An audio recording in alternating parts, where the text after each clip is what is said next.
जो ब्रह्मा है और ब्रह्मा की सहयोगिनी है।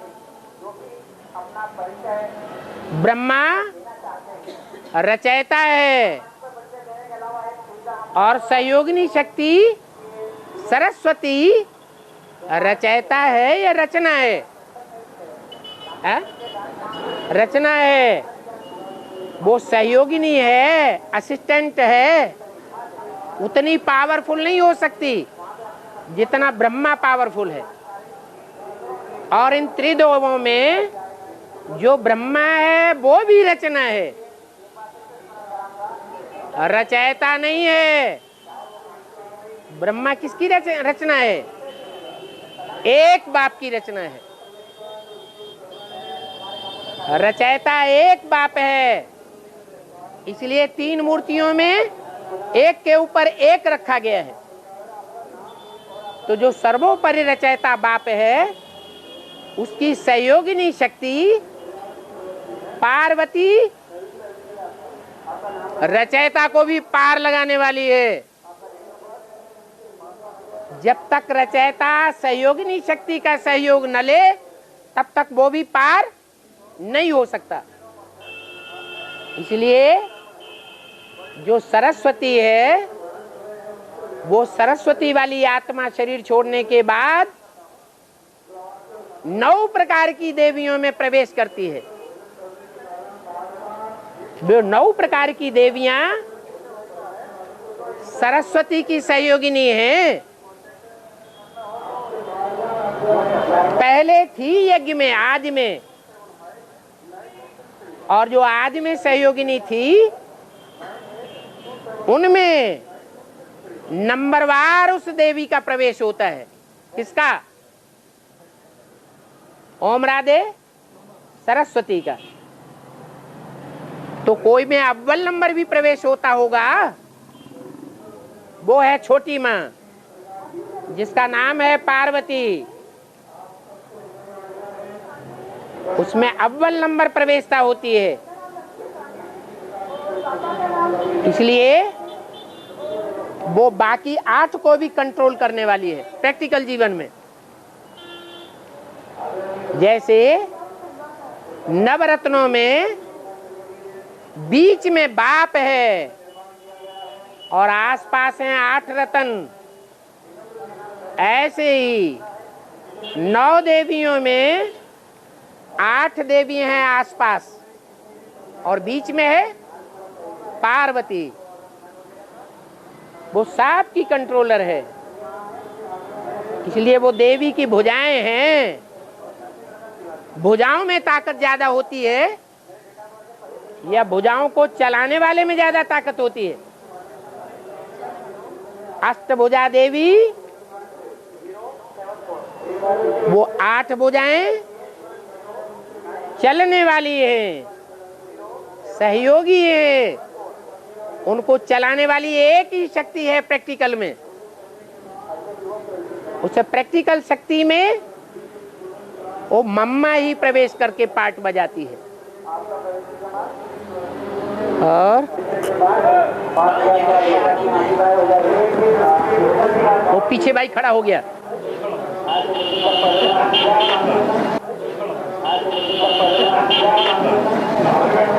हाँ, तुम्हारे पीछे से ज्यादा आवाज आ रही, ध्यान रखो। मैं यही नारायण था, इसके तन में आया हूँ और इसको ही नर से में दिया है। सत्युग में यही नारायण। आगे आ जाओ, तुमको ज्यादा समझ में नहीं आया है, ये ज्यादा तुमको समझाना है।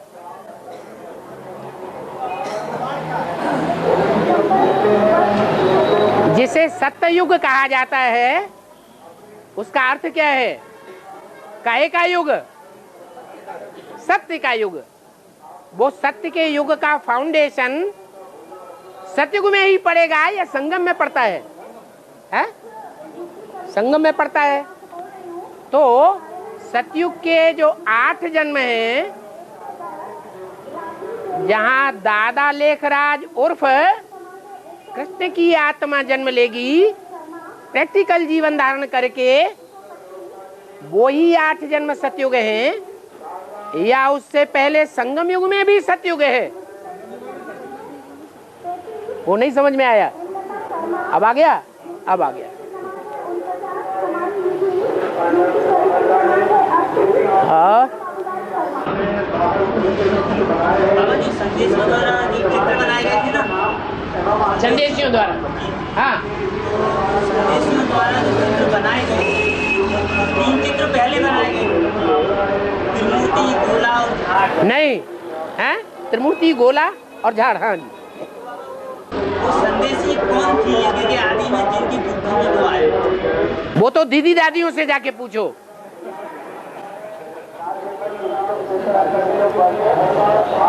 लेकिन 2-4 संदेशियों के नाम बताए हैं। उनमें गुलजार दादी भी है, उनमें देवी बहन भी है, मेरठ की इंचार्ज भी है,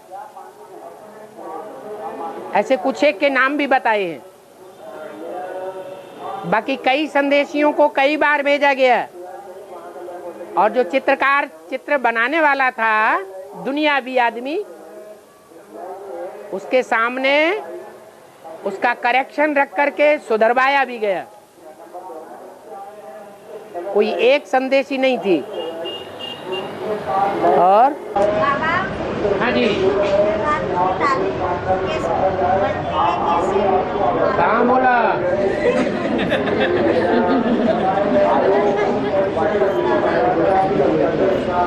हैं?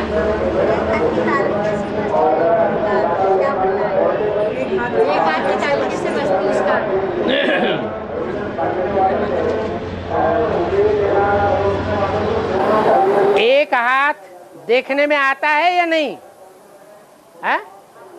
आता है।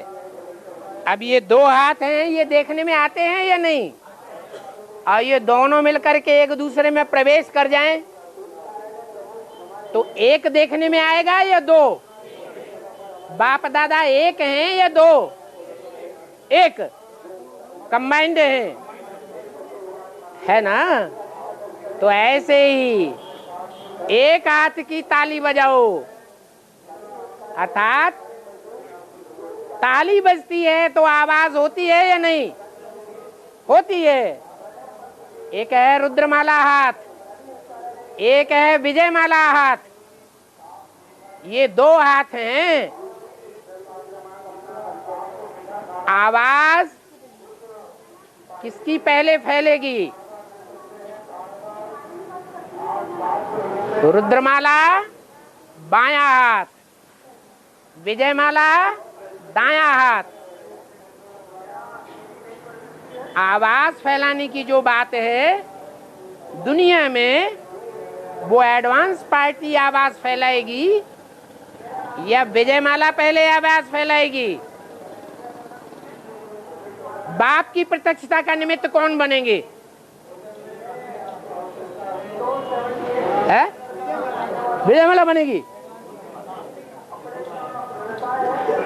वो बाप के बच्चे हैं या चंद्रमा के बच्चे हैं?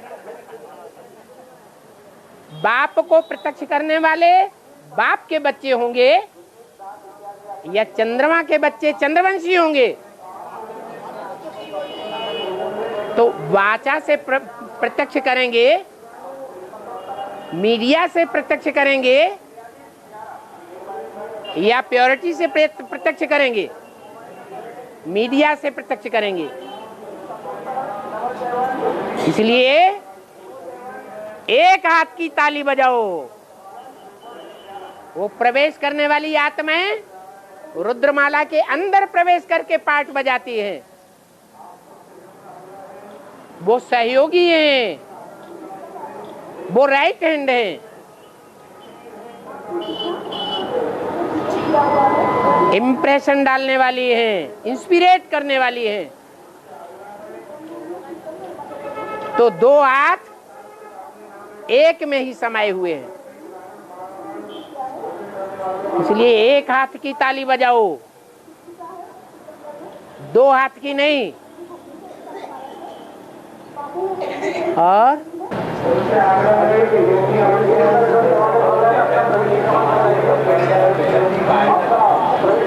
इनकी आवाज सुनो। नजदीक क्यों आए? हम तो सुनाई नहीं पड़ता है, आप सुनिए। बेहद की बहादुरी किसको कही जाए और बेहद की कायरता किसको कही जाए? बेहद की कायरता और बेहद की बहादुरी।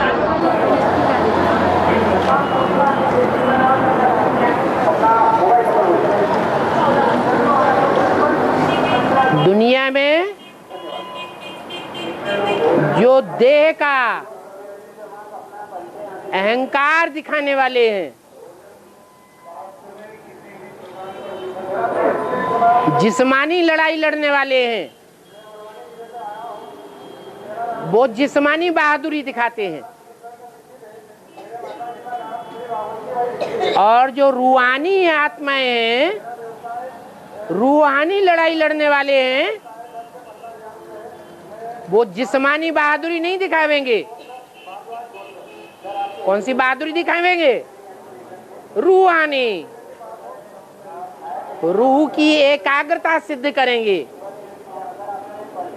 और रूह की एकाग्रता के आधार पर जो मनसा वाइब्रेशन बनता है, उन मनसा वाइब्रेशन से सारी दुनिया को कैप्चर करेंगे। जैसे शंकर के लिए गाया जाता है, शंकर द्वारा विनाश, लेकिन शंकर तो कुछ भी नहीं करता। चित्रों में तो चुपचाप बैठा हुआ दिखाया गया है, कोई पार्ट नहीं बजाता। पार्ट बजाया जाता है कर्मेंद्रियों से। कर्मेंद्रियां शरीर का अंग हैं, देह का अंग हैं। वो देह की बहादुरी दिखाता है या प्रेरणा का पार्ट बजाता है?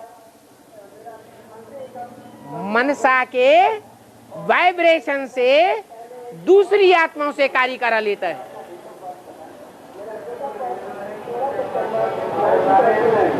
इसलिए ये है रूहानी बहादुरी, जिस्मानी बहादुरी नहीं है। और इसका उल्टा कर दो तो है कायरता। वो देह को भगा के ले जाते हैं। जिस्मानी लड़ाई करने वाले जो सन्यासी हैं,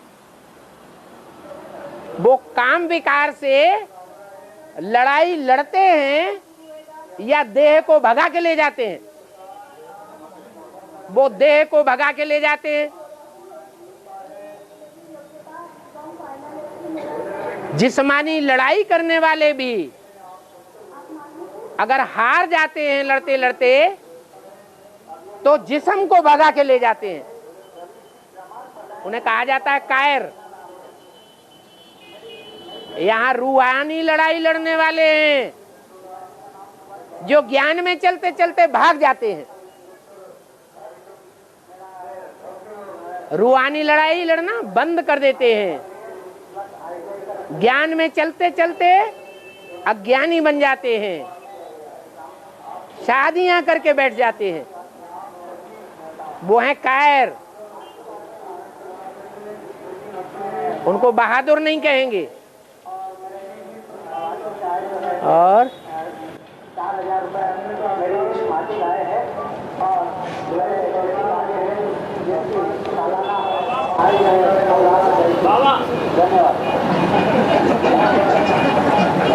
दमदार आवाज है। हाँ बोलो।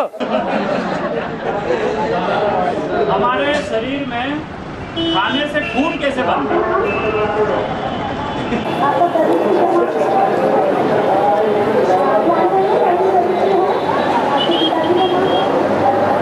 जैसे गाय खाना खाती है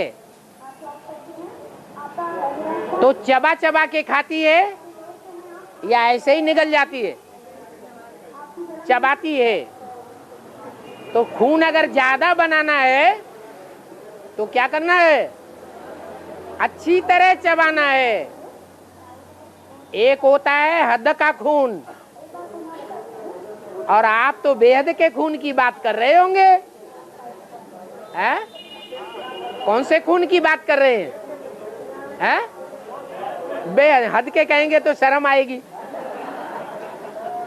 तो जो बेहद का खून है, अगर खूब मनन चिंतन मंथन करेंगे एक एक पॉइंट पर, तो हमारा भोजन ज्यादा खून वाला और शुद्ध खून वाला बनेगा।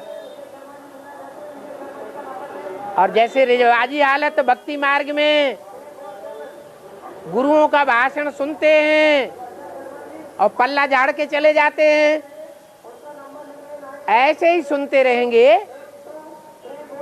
तो जो खून बनना चाहिए रूहानी, वो नहीं बनेगा। इसलिए खून बनता ही है चबाने से। जितना जितना जुकाली करेंगे, जितना जितना मनन चिंतन मंथन करेंगे, उतना अच्छा और शुद्ध खून बनेगा। जैसे जमीन की खुदाई की जाती है तो कुएं से शुद्ध पानी निकलता है, फिल्टर किया हुआ। ऐसे ही जितना हम ज्ञान रत्नों का अवगाहन करेंगे, उतने बढ़िया से बढ़िया रत्न मिलते रहेंगे और हमारा बुद्धि रूपी पेट भरा हुआ रहेगा।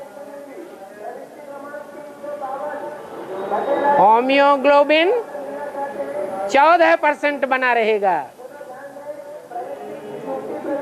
और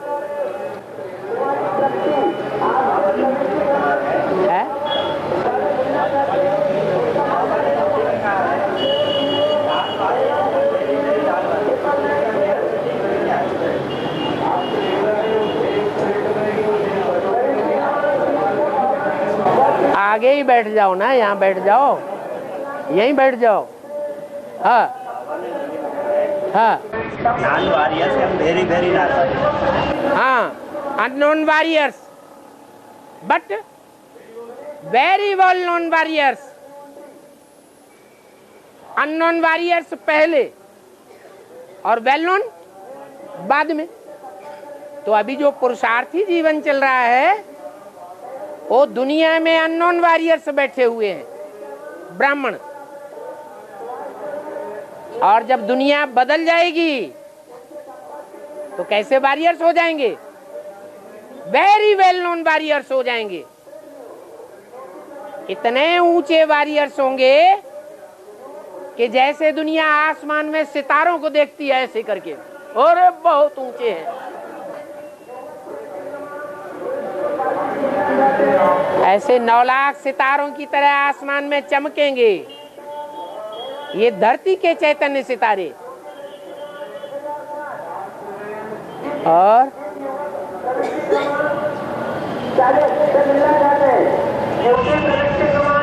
बाबा ये त्रिमूर्ति का शिव का स्टाम्प छपवाने के लिए बोला है।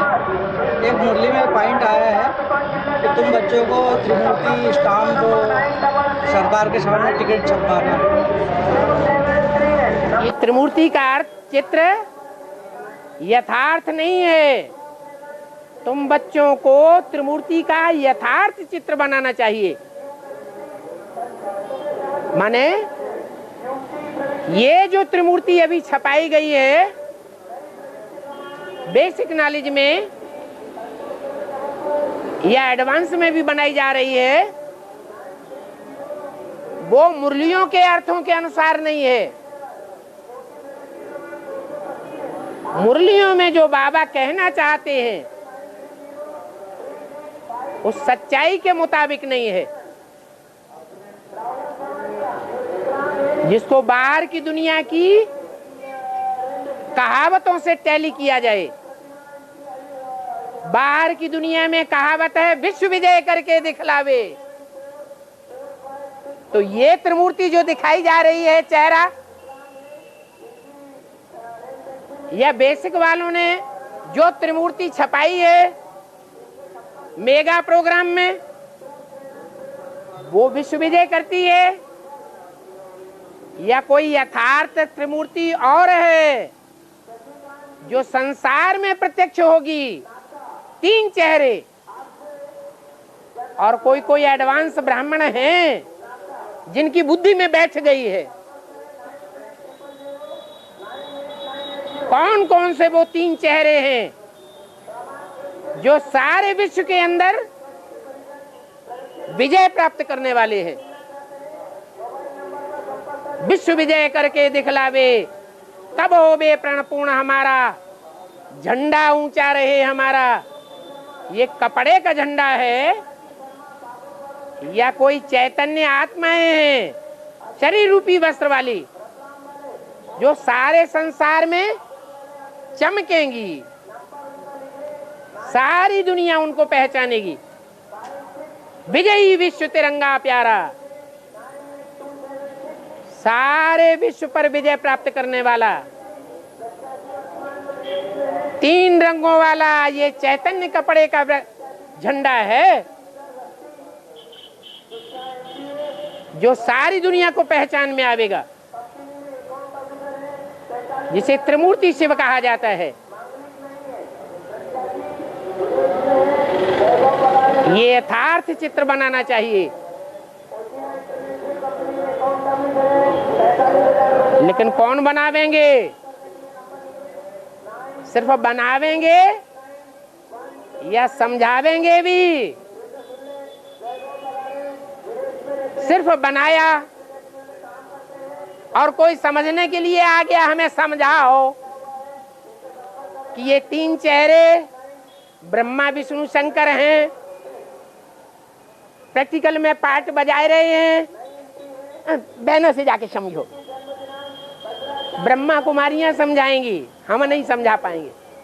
वो हमारे पैसे में, नोटों में ताकत है, इसलिए हमने छपा के दिखा दिया। हमारी बुद्धि में नहीं छपा है इतना।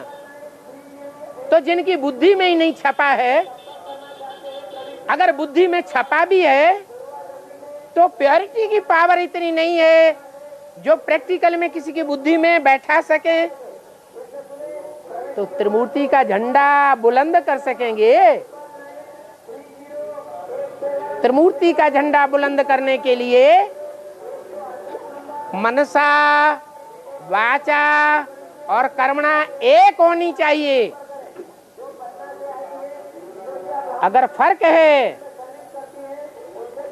तो 3 मूर्तियां भले छपा दें, लेकिन प्रत्यक्षता नहीं होगी।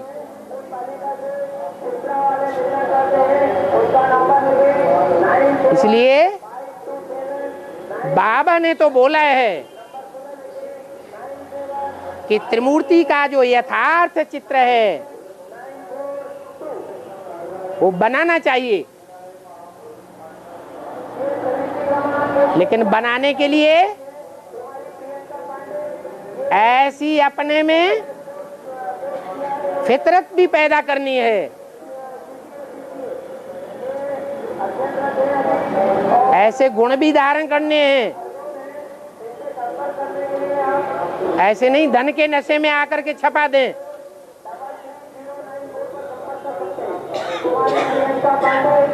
और बाद में फेल हो जावे, क्योंकि दुनिया के सारे काम इस बल पर तय होते हैं, प्योरिटी के बल पर होते हैं संपन्न। अगर प्योरिटी नहीं है, प्योरिटी का दूसरा नाम योग बल नहीं है, स्नेह का बल नहीं है, एक के प्रति स्नेह। मन बुद्धि में चंचलता भरी हुई है, नेत्रों में चंचलता भरी हुई है, तो प्योरिटी नहीं है। क्योंकि मन में और नेत्रों में चंचलता है तो कर्मेंद्रियों में भी चंचलता जरूर होगी। और ऐसी आत्माएं जो प्योरिटी में फेल हैं, वो दुनिया में झंडा अव्वल नंबर में आगे जाके प्रत्यक्ष नहीं कर सकेंगी।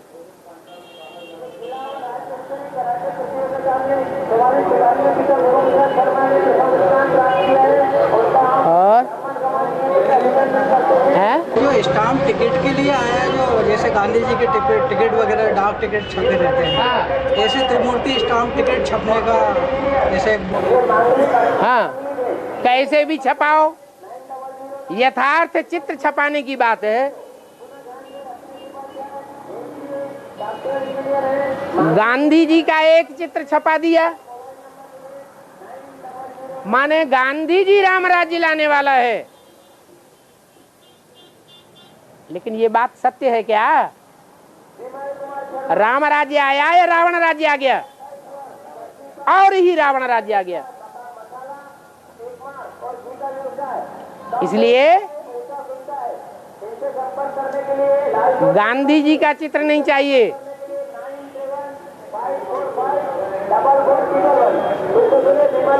हिम्मत है तो पहले त्रिमूर्ति को प्रत्यक्ष करो, फिर बाप को प्रत्यक्ष करो। क्योंकि त्रिमूर्ति को प्रत्यक्ष करेंगे तो तीन मूर्तियों को फॉलो करने वाले, तीन ग्रुप वाले ब्राह्मणों की दुनिया में प्रत्यक्ष होंगे।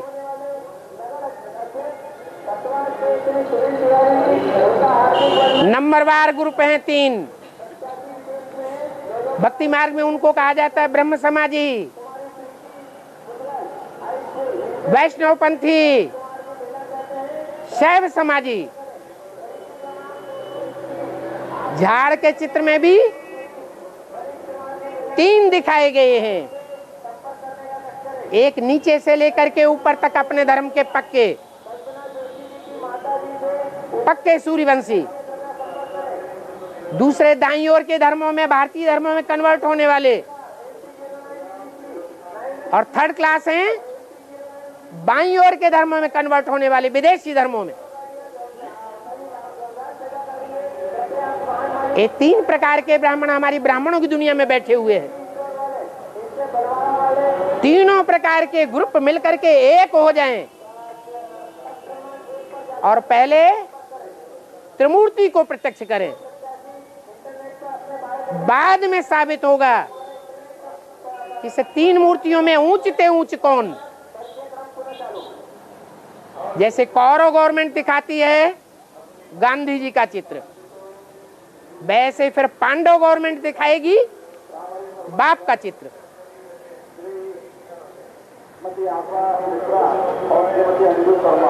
बाप का चित्र पहले प्रत्यक्ष नहीं किया जा सकता, कर ही नहीं सकेंगे। पहले सब ब्राह्मण मिलकर के एक हों, फिर दुनिया को समझा सकेंगे। संगौ शक्ति कलौ युगे। वो झूठे ब्राह्मण भी कितना संगठन तैयार कर रहे हैं, कितनी जोर जोर से चिल्ला रहे हैं। तुम्हारे पास तो पैसे भी नहीं है इतने जो लाउड आवाज कर सको। बाप को ही अकेले चिल्लाना पड़ता है। धक तुम्हारे की मैंने कही। और बाबा ने तो वार्तालाप में बोला है कि जो विनाश का समय आएगा, हाँ? तीन मूर्तियां हैं, तीन मूर्तियां भी धराशायी हो जाएगी। हैं? जो तीन मूर्तियां हैं, हाँ। विनाश के समय में वो भी एक सेकंड के लिए धराशायी हो जाएगी। क्या हो जाएगी? धराशायी हो जाएगी, मतलब हो जाएगी। जिसको आप पहली मूर्ति समझे बैठे ब्रह्मा की, वो धराशायी नहीं हो गई।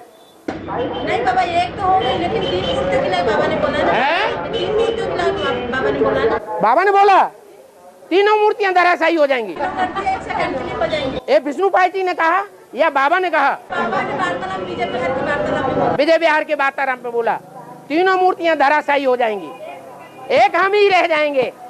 कुमार का दादी जिंदाबाद, उनके फॉलोअर जिंदाबाद।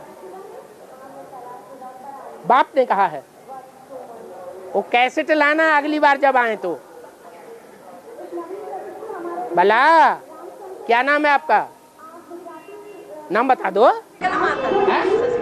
शशिकला माता कह रही है, याद रखना। अगली बार कैसेट लाएंगे, सुनाएंगे आप। हाँ हाँ यही है, मिले नहीं है। कहो बहनों से निकलवा ले, निकालो, तब तक निकालो, वार्तालाप चल रहा है। हाँ शाम को दिखाएंगे ना। शाम को दिखाएंगे जब सब लोग भाग जाएंगे। नहीं बाबा को दिखाएंगे। हाँ बोलो।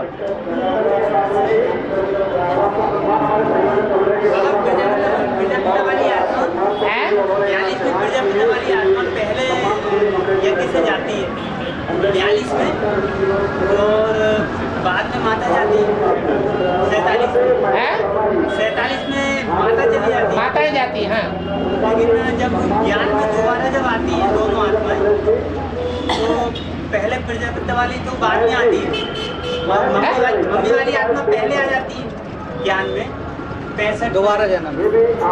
65 में छोटी मम्मी वाली आत्मा हाँ पहले ज्ञान में आती है, हाँ और प्रजापिता वाली आत्मा दोबारा ज्ञान में आती है, बाद में आती है। हाँ प्रजापिता वाली आत्मा बाद में आती है ना बाबा। ज्ञान में बाद में आती है।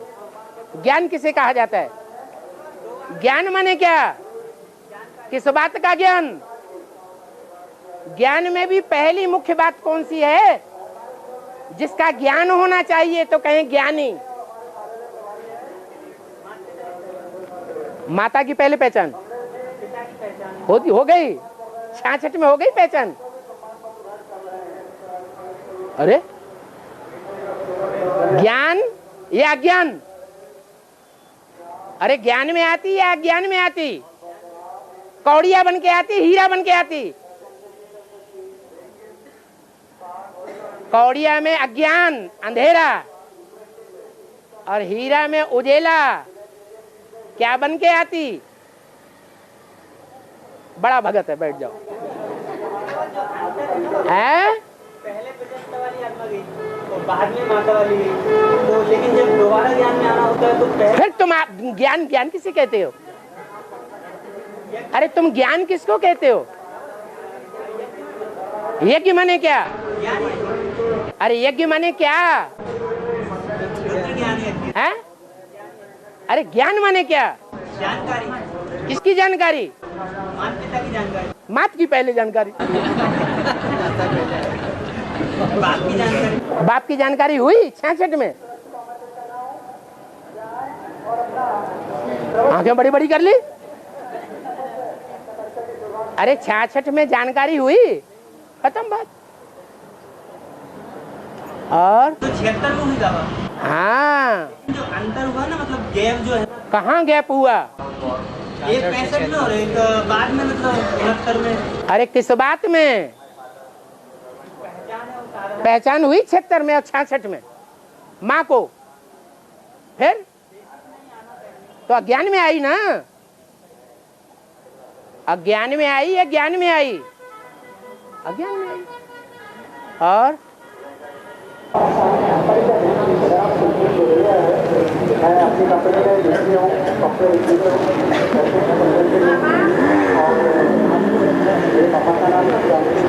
बोलने दो, बोलो बोलो माता जी।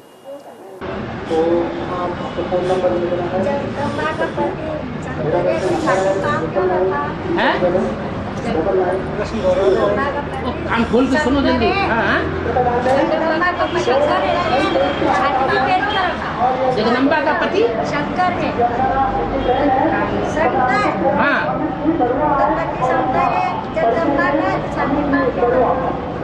छाती पे पैर क्यों रखा? छाती के ऊपर पेड़ क्यों रखा? पैर, जगदम्बा ने शंकर की छाती पर पैर क्यों रखा? अगर जगदम्बा का पति शंकर है, किसके पास जवाब है? अरे जवाब है किसी के पास? नहीं है। भक्ति मार्ग में ही इसका जवाब है। भक्ति मार्ग में जो भी पुराने चित्र हैं महाकाली के, उनमें जो पांव रखा हुआ है शंकर के ऊपर, उसमें एक तो भूल दिखाई है महाकाली की, तो जीभ बाहर निकल गई है, ये क्या हुआ? वो गलती स्वयं ही पश्चाताप साबित करती है। और दूसरी बात दिखाई जाती है, उस चित्र में मस्तक में शंकर की मूर्ति रखी हुई है। किसके माथे पर? महाकाली के मस्तक में किसकी मूर्ति है? शंकर की। तो जगत पिता अंदर याद है और ये 5 तत्व छाती पर रखे हुए हैं। तो क्या कहेंगे? जगत पिता का अपमान है बाहर से दिखाने के लिए या अंदर से अपमान है? बाहर से दिखाने के लिए अपमान है, ताकि जो असुर है वो मूर्ख बन जाएं और महाकाली के द्वारा सिर कटा दें। वो समझें ये महाकाली जो है बाप के विपरीत बुद्धि है। वो विपरीत बुद्धि बिल्कुल नहीं है, अंदर से प्रीति बुद्धि है। कमल फूल समान जीवन है। जैसे कमल फूल कीचड़ में रहता है, बाहर निकालो तो एक बूंद भी कीचड़ की नहीं, ऐसे वो दुनियावी घर गृहस्थ के अंदर रहने वाले बच्चों के बीच में पार्ट बजाती है। कीचड़ समान जीवन धारण करने वालों के बीच में पार्ट बजाते हुए भी बुद्धि बाप के पास रहती है। माया सभ्यता की कैसेट में भी ये बात साबित कर दी गई कि पृथ्वी की धुरी उल्टी हो जाएगी। ये धुरी है बुद्धि, ये बुद्धि पलट जाएगी।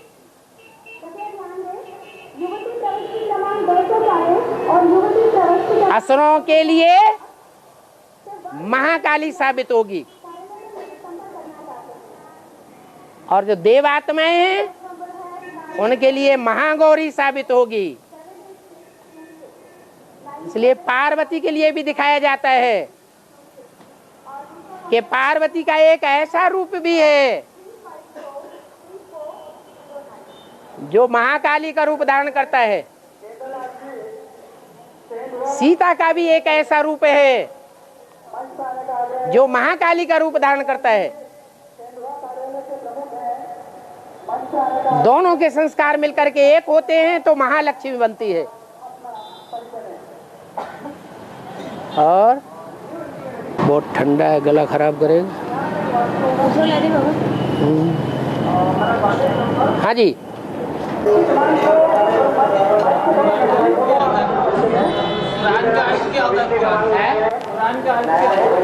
को माने खराब, राण माने राण।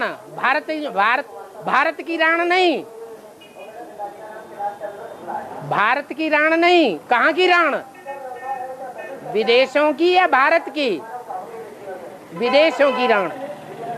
भारत की राण अच्छी होती है या खराब होती है? जो भारतीय सभ्यता में राण बनती हैं उनका उसूल क्या होता है? भारतीय सभ्यता में जीवन जीने का उसूल। और जो विदेशों में राण बनती हैं, विधवा बनती हैं, विडो बनती हैं, उनका उसूल क्या होता है? अंतर कुछ दिखाई पड़ रहा है कि नहीं? है? है? दिखाई पड़ रहा है क्या? है? विदेशों में अलग रहती है। अलग है क्या? वहाँ पे दूसरी शादियाँ हो जाती हैं। हाँ, वो कुरान की पूजा करते हैं, कुरान की भी पूजा करने लग पड़ते हैं, मान्यता करते हैं। और भारत में कुरान को अच्छा नहीं माना जाता, सदभा को अच्छा माना जाता है। वैसे देखा जाए तो भारत की जो विधवाएं हैं वो भी बड़ी त्यागी तपस्वी होती हैं। अगर भारतीय परंपरा में चलने वाली हैं तो। परंतु विदेशों से प्रभावित हो गई है, ये दूसरी बात है।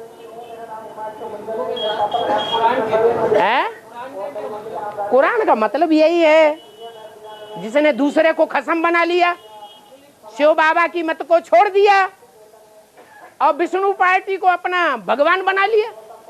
नहीं समझ में आया? कुरान हिंदुओं में शास्त्र कहते हैं, शास्त्र कुरान। हाँ हिंदुओं में जो कहते हैं ना, वेद शास्त्र और कुरान।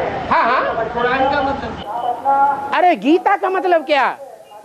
गीता का मतलब जिसका गायन हो, जिनका पूजन हो, जिनकी प्योरिटी ऐसी है जो पूजी जाए। राण को पूजा नहीं जाता और कुरान को तो बिल्कुल ही मान्यता नहीं देंगे। उसका गायन नहीं होगा भारत में। चैतन्य की बात करते हो या जड़ की बात करते हो? बुद्धि में क्या है? अरे चैतन्य राण है या जड़ कुरान है? गीता चैतन्य है और कुरान भी ब्राह्मणों की दुनिया में चैतन्य है, और बाई जी का बल भी, बाइबल, वो भी चैतन्य है। मुसलमानों की जो कुरान है उसके मुकाबले जो क्रिश्चियंस में बाइबल है, जो बाइयां होती हैं वो ज्यादा पवित्र देखी जाती हैं या अपवित्र हैं? कुरान के मुकाबले ज्यादा पवित्र हैं, इसलिए उस पवित्रता के कारण उनमें ज्ञान भी ज्यादा है। वो जट बुद्धि नहीं है बाइबल को फॉलो करने वाले। और मुसलमान कैसी बुद्धि बन जाते हैं? जट बुद्धि बन जाते हैं। बुद्धि काम नहीं करती ज्ञान में।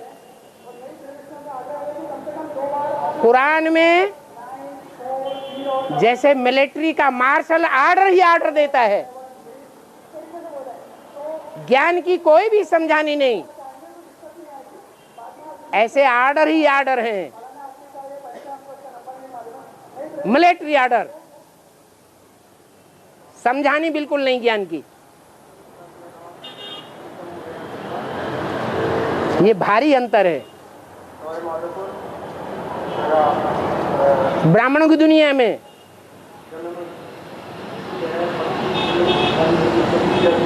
बेसिक में भी है, वो समझने के लिए तैयार नहीं और ब्राह्मणों को समझाने के लिए भी तैयार नहीं। समझने और समझाने का दरवाजा बंद। जिद करके बैठ जाती है गांधारी की तरह, न समझूंगी और न समझाने दूंगी। ऐसी विघ्नों की दीवार बन करके बैठ जाती है। इसलिए मुसलमानों में जो पूजा स्थल बनाया जाता है वो दीवार खड़ी कर देते हैं, बस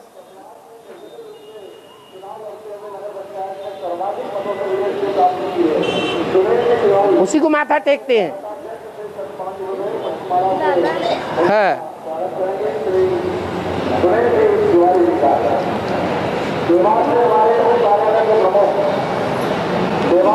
कोई ने पूछा है, बाबा हम तो बहुत तंग आ गए। क्या बाबा हम बहुत तंग आ गए, ये आपका टूर कब तक चलेगा?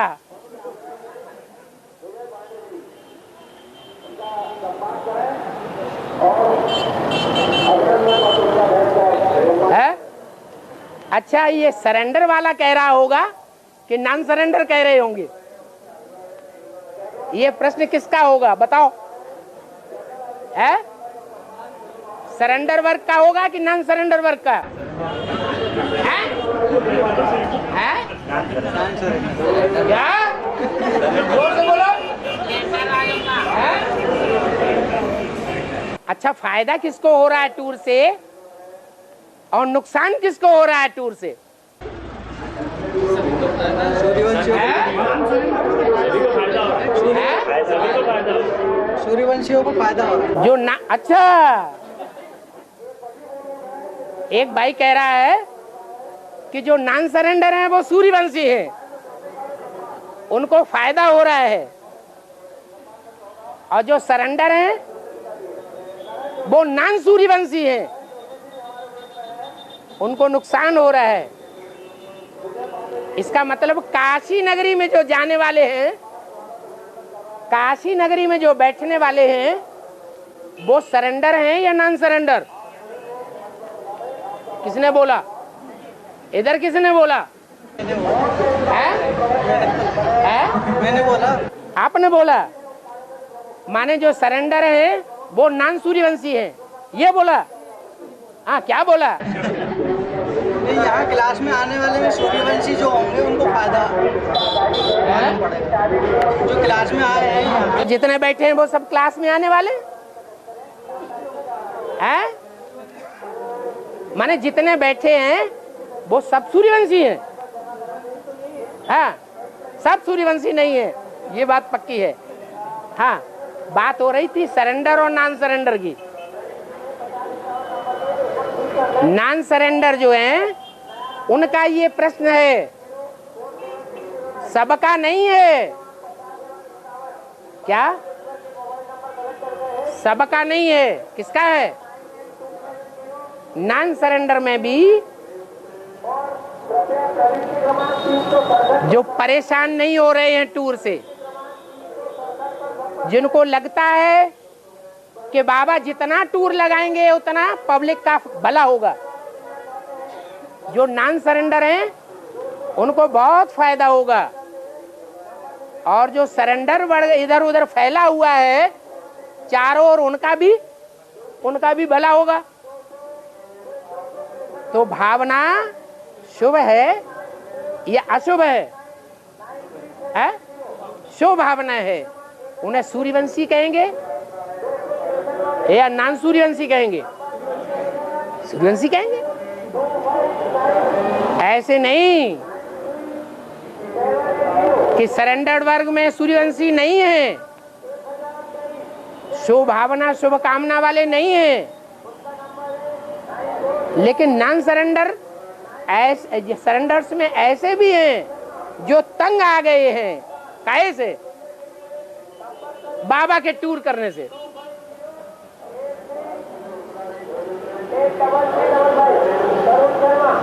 अब प्रश्न का जवाब, कब तक चलेगा? है? अरे कब तक चलेगा? है?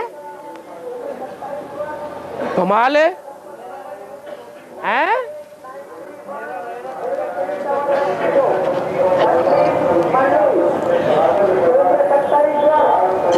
कृष्ण भगवान को कंस के डर से गावड़े गावड़े में भागना पड़ता था, छिपना पड़ता था, एक जगह टिक के नहीं रहता था।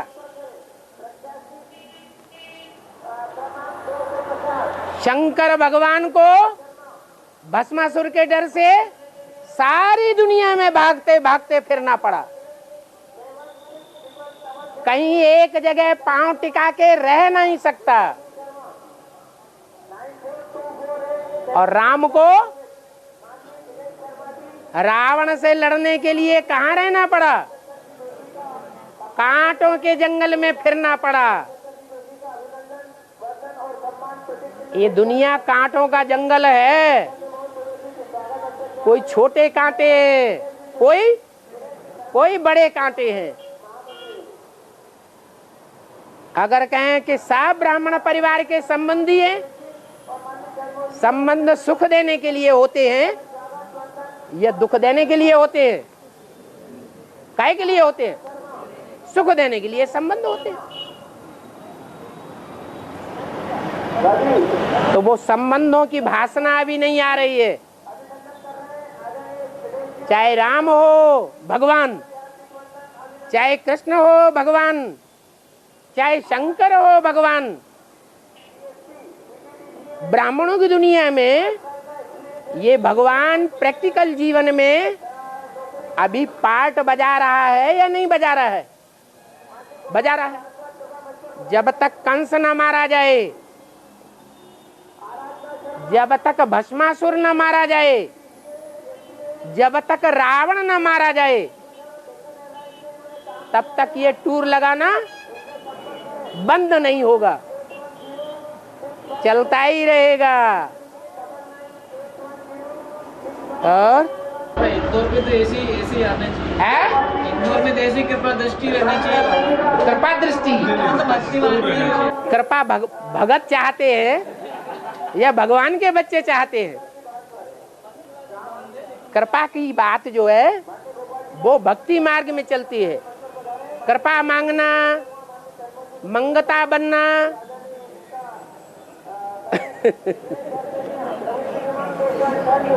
और हाँ और ये जो सूर्यवंशी अष्टदेव जो है हाँ वो उनको प्रत्यक्ष होने के लिए मुरली में अव्यक्तवाणी में आया है। हाँ और एक तरफ जो विजय माला का आह्वान करना है, हाँ, तो दोनों कार्य में से पहला कार्य कौन सा? प्रत्यक्ष होना अलग बात और आवाहन करना अलग बात।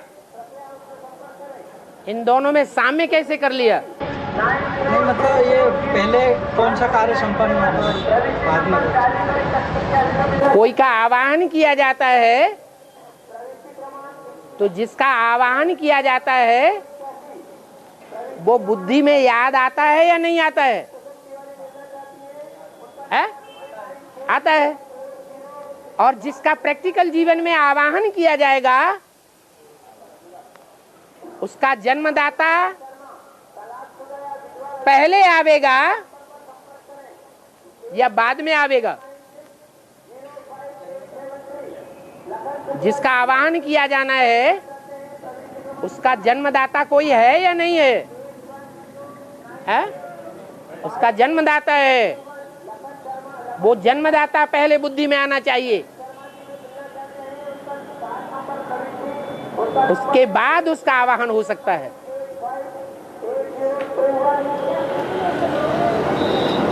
तो जरूरी नहीं है कि अष्टदेव बाद में प्रत्यक्ष होंगे। अष्टदेव भी प्रत्यक्ष होंगे और साथ साथ आह्वान भी संपन्न होगा।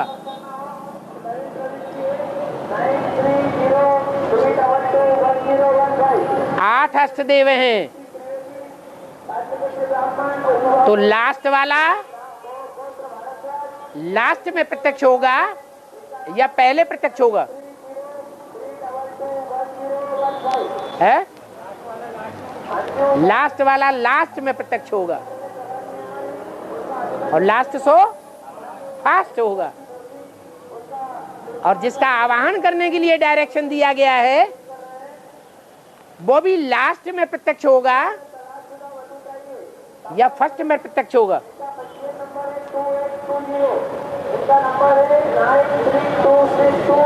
अरे प्योरिटी वाला लास्ट सो फास्ट जाता है या इम्प्योरिटी वाला लास्ट सो फास्ट जाता है?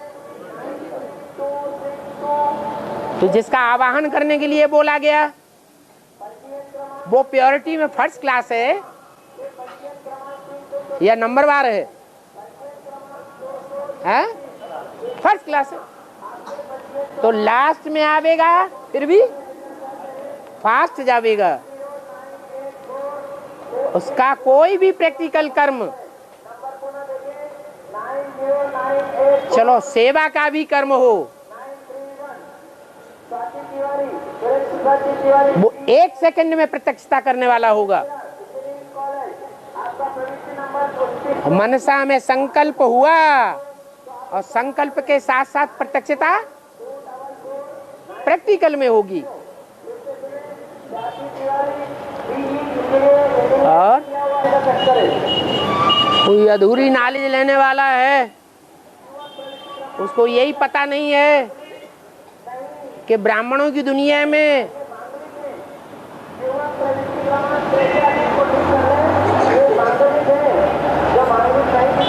जो यादव संप्रदाय हैं, बड़े बड़े शराबी हैं,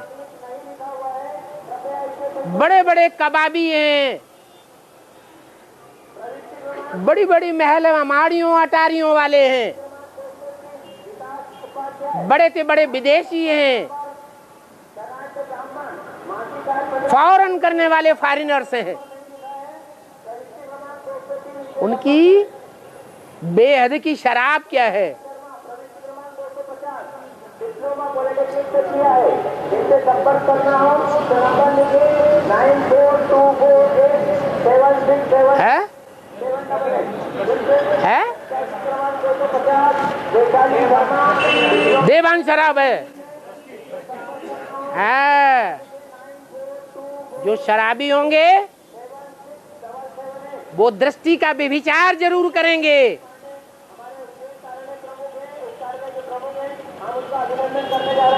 पांडव होंगे तो उनको शर्म आवेगी कि हम बहन के साथ ये क्या कर रहे हैं। हम ब्रह्मा कुमार, हमारी बहन भी ब्रह्मा कुमारी, हम दोनों भाई बहन हैं। भाई बहन के साथ क्रिमिनल असॉल्ट होना चाहिए या नहीं होना चाहिए? पांडवों की बुद्धि में आवेगा। जो कौरव संप्रदाय होंगे उनकी बुद्धि में बिल्कुल नहीं आवेगा। वो जन्म जन्मांतर के शराबी कबाबी हैं, विदेशियों में कन्वर्ट होने वाले हैं, अपने पार्ट को अपनी करनी में देख सकते हैं।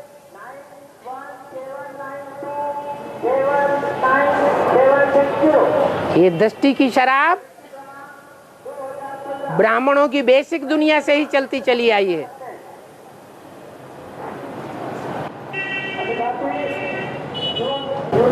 जो इस्लाम धर्म में कन्वर्ट होने वाली आत्माएं हैं, वो चाहे बेसिक की हो चाहे एडवांस की हो,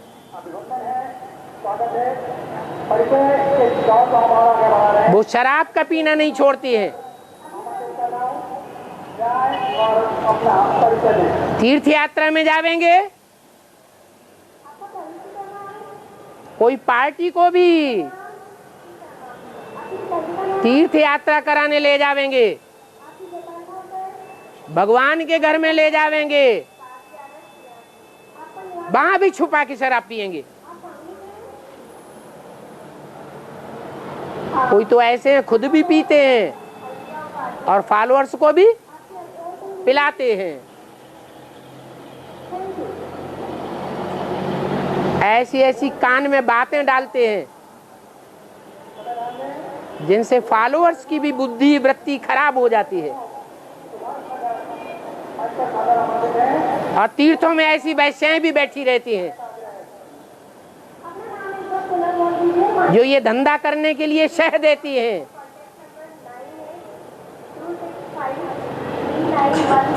कि यहाँ जगन्नाथ के मंदिर में भी ये धंधा करना अच्छी बात है, पंडों की कमाई होगी।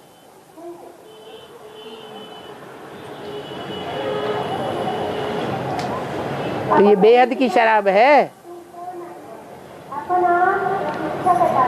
आपके पिताजी का नाम मुखर्जी के पता आपका यहाँ के साथ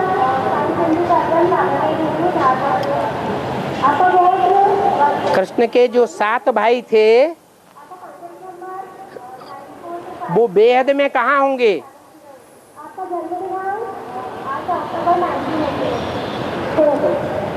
एक कृष्ण है भक्तों का कृष्ण, और एक कृष्ण है ब्राह्मणों की दुनिया का कृष्ण। जो भक्ति मार्ग का कृष्ण है उसको बेसिक के ब्राह्मण भी जानते हैं, कि वो भगवान है। गीता का साकार भगवान वही कृष्ण है जो सतयुग में कृष्ण के रूप में और नारायण के रूप में विख्यात होता है। और जो बेहद के ब्राह्मण हैं वो बेहद के कृष्ण को भी जानते हैं।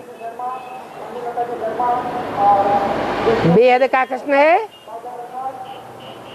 संगमयुगी कृष्ण। संगमयुगी कृष्ण है,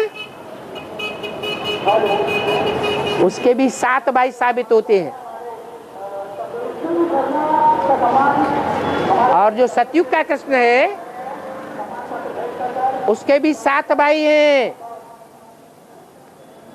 जो 7 नारायण बनते हैं सतयुग में। बेसिक में वो 7 नारायण प्रत्यक्ष हुए। एडवांस ब्राह्मणों की दुनिया में भी वो 7 कृष्ण जो बेहद ब्राह्मणों की दुनिया में कृष्ण के रूप में प्रख्यात होंगे, परंतु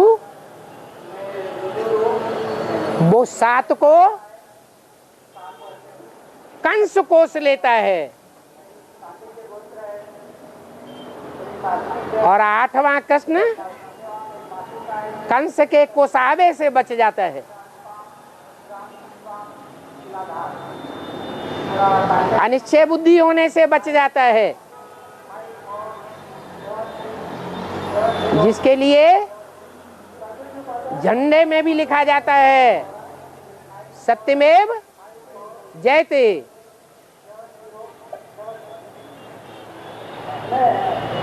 एक ही जीवित बचता है लास्ट में। छुपा रुस्तम बाद में खुले। इसलिए 8वें नंबर पर कृष्ण जन्माष्टमी गाई जाती है। 8वें नंबर की प्रत्यक्षता है, नहीं तो अंत तक उसकी प्रत्यक्षता के बारे में हर मनुष्य आत्मा की बुद्धि में निश्चय और अनिश्चय की बूथ चलती रहती है।